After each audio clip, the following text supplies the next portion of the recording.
Yang terhormat Bapak-bapak, Ibu-ibu, salam Pancasila.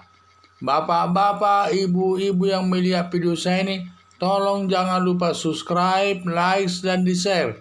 Sifatnya gratis. Saya akan mengomentari apa maksudnya Komisi Pemberantasan Korupsi mengambil kasus pengadaan tanah yang uang mukanya 0% dari polisi. Di kasus pengadaan tanah untuk membangun rumah dengan uang muka 0% di Pondok Rangun, Jakarta Timur, yang dengan uang muka 0% di Pondok Rangun, Jakarta Timur, yang sedang ditangani pihak kepolisian. Karena dalam pengadaan tanah itu diduga banyak korupsinya. Karena luas sekali tanah, hampir ratusan miliar katanya korupsinya tersebut. Kasus tersebut telah diambil Komisi Pemberantasan Korupsi atau diambil Komisi Pemberantasan Korupsi untuk ditangani sendiri.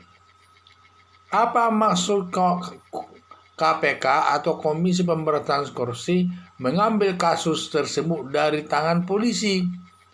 Ada dugaan KPK mengambil kasus pengadaan tanah dengan uang muka 0% tersebut untuk mengamankan Anies Baswedan tidak terlibat di dalamnya.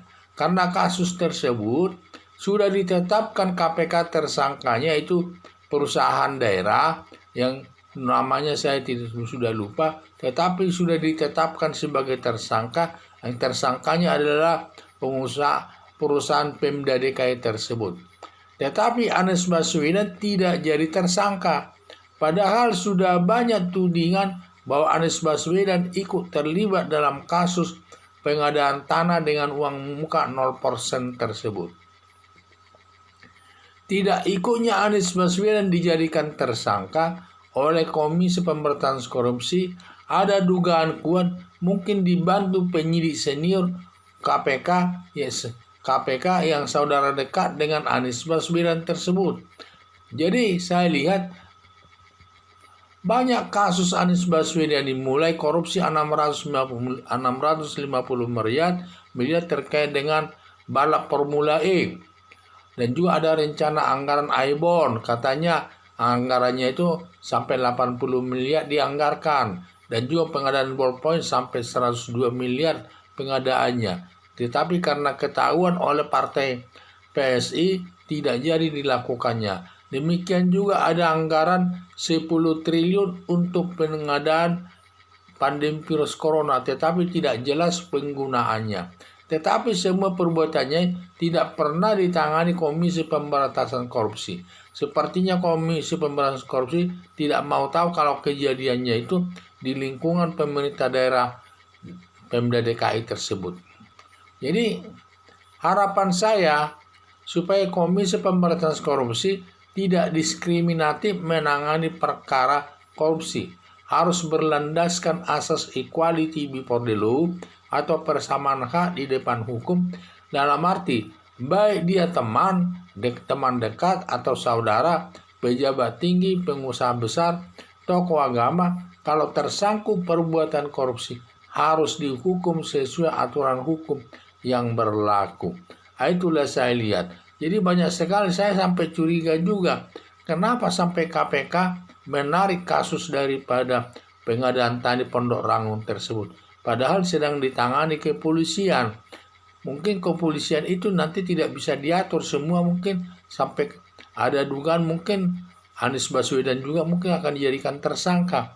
Tetapi untuk menghindari tersebut, akhirnya Komisi Pemberantasan Korupsi mengambil alih kasus daripada pengadaan tanah tersebut. Setelah ditangani Komisi Pemberantasan Korupsi langsung ditetapkan tersangkanya sebagai pengusaha Pemda setempat yang menangani daripada perumahan tersebut. Tetapi dalam penentuan tersangkanya itu hanya orang lain yang ditetapkan sebagai tersangka, sedangkan Anies Baswedan selaku Gubernur DKI tidak ikut sebagai tersangka, seperti diamankan karena dia ini seperti diamankan karena ada saudaranya penyidik utama di KPK tersebut sebagai penyidik utama di sana yang senior, mungkin itu masih saudara dekatnya Anies Baswedan. Mungkin dia yang membantunya tersebut. Sampai ada berbagai-bagai perkara di Pemda DKI, tidak ada satupun yang ditangani oleh KPK. Sepertinya Anies Baswedan ini kalau dilihat dari sudut KPK-nya, dia kebal hukum karena KPK tidak mau saya lihat menangani perkara korupsi yang dilakukan Anies Baswedan di lingkungan pemerintah daerah tersebut. Padahal kasus yang dilakukannya cukup banyak. Tidak perlu kita banyak kasus-kasus di Pemda DKI ini yang sifatnya ada unsur korupsinya.